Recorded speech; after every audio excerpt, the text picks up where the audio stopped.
Good afternoon, ladies and gentlemen of the media, and thank you for being here today.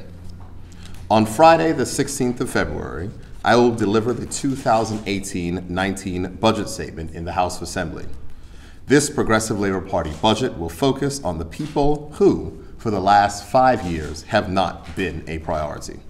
Our aim is simple: to grow Bermuda's economy and ensure that the benefits of that growth reach all persons in Bermuda and not just a select few.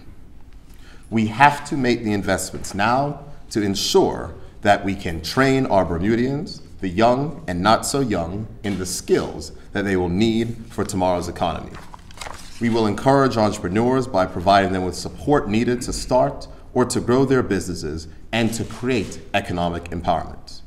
We must also look for companies who want to invest in Bermuda. We must make ourselves not only marketable and attractive, but competitive in the global arena, and shift our paradigm to explore more innovative opportunities in technology and put a real effort into diversifying our economy. Finally, we must invest in technology to make our government more efficient. With all of this said, and in this in mind, we want to ensure that we have a clear and transparent budget process. Therefore, I will continue with a tradition that started under a previous PLP government and issue a pre-budget report.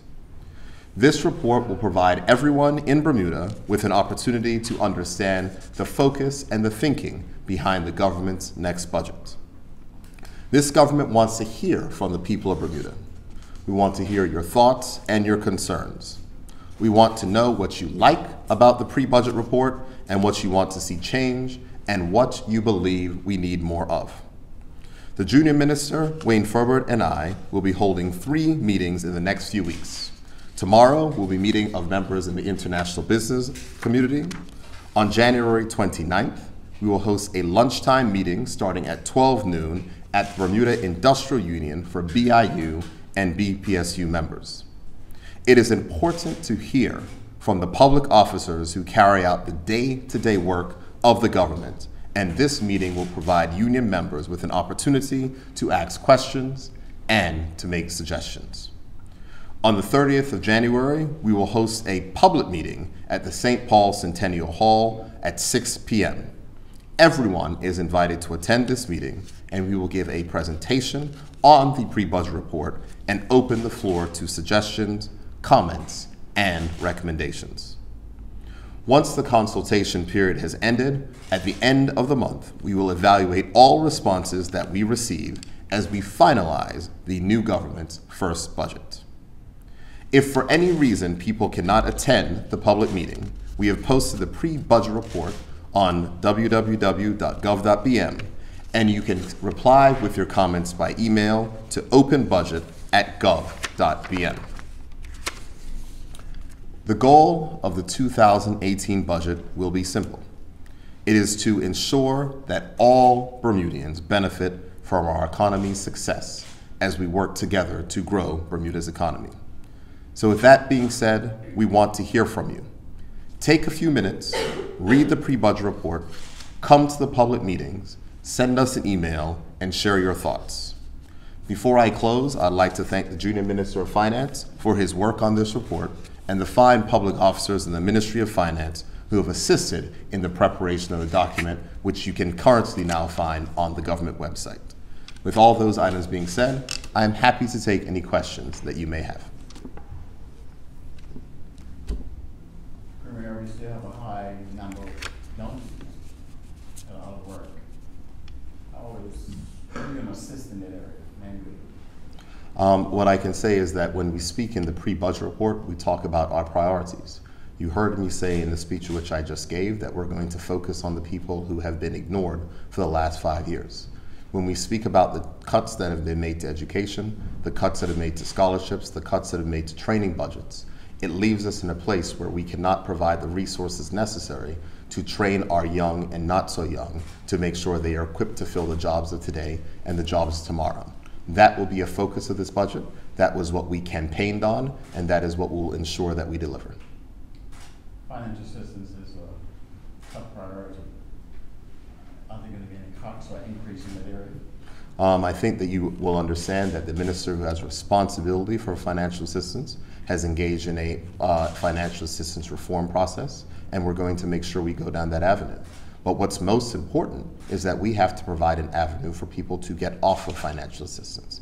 And that means that not only do we have to grow the economy and create more jobs, but we also have to make sure that we increase the skills of our labor force so that they can fill those jobs. That is what our focus is. That is the reason why you've seen us put increased resources into training, and that is where you will see us continue to make sure that we continue to make those investments where it's necessary.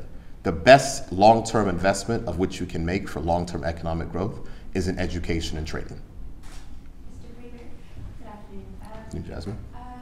You said that the consultation will be dealing with union leadership as well as persons belonging to the IB community. How do you intend to deal with those different ideals when it comes to financially running the country? Will you ultimately decide what's best yourself? Thank you. I would say that it's a collective decision without question. But I think that for people who want to understand the ethos of this government, I think you need to look no further than what I've said here and what you'll see in the pre-budget report. I mean, it's clear from our platform the direction in which we want to go. We want to grow the economy. We had in our platform an agenda for growth. But at the same point in time, in recognizing that agenda for growth, we have fiscal constraints. So we cannot just spend money and spend money and spend money. That much being said, we can make investments today that will increase efficiencies inside of government and throughout, which will make sure that in the future, the public service costs less as we grow the economy. Also, I have a question about the Brown Girl Clinic.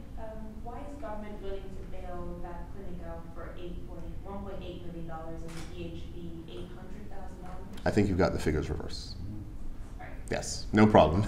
You've got the figures reversed, but I think it was made very clear by the Minister of Health that there were technical recommendations that were made to the former government, and the former government rejected those technical recommendations. We felt that it was fair and just in order for the providers of those services, for the government to provide a top-up.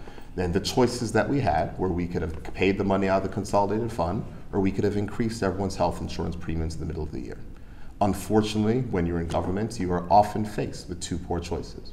But what we thought it was best and just was to make sure that not only the hospital, but the private providers can be compensated for the services that they provided. And we made sure that we gave effect to the technical officer's recommendations, which were ignored by the former government. Also, do you have a response to criticism from the former Premier Michael Dunkley regarding the Secretary to the Cabinet position, it being creating another expense when the point of the state recommendations was to cut costs for government? Here's what I would say. I would say that the SAGE Commission's recommendation was to increase efficiency inside of government and to make sure that we could effectively deliver public services. I think that it's very sad that the former Premier of the country, who is an opposition backbencher, feels the need to pop up and attempt to malign the good people inside of the civil service who are working very hard to deliver public services.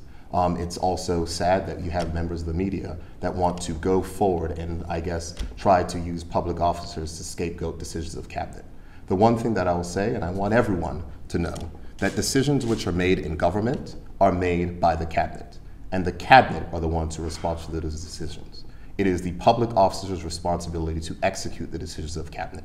And what you will not find from this government is us scapegoating public officers for things of which we're done ourselves. To speak directly to some of the comments which have been made by others, the fact is that when you speak from a position of being misinformed, instead of asking the question or coming for clarification, we understand that you're doing it for political purposes. The election is over. We are going to continue with our mission to deliver public service reform, and I can assure you that all of the changes of which we're making are to make sure that we deliver public services more efficiently. When the final configuration is done, as we are unsure how that configuration will end up shaping out, as we are currently looking for a new cabinet secretary, we will inform the public exactly the expense to the taxpayer what it will be. But I think that it's irresponsible of the former premier to make those comments, but we've seen the former premier make many irresponsible comments over the last 6 months.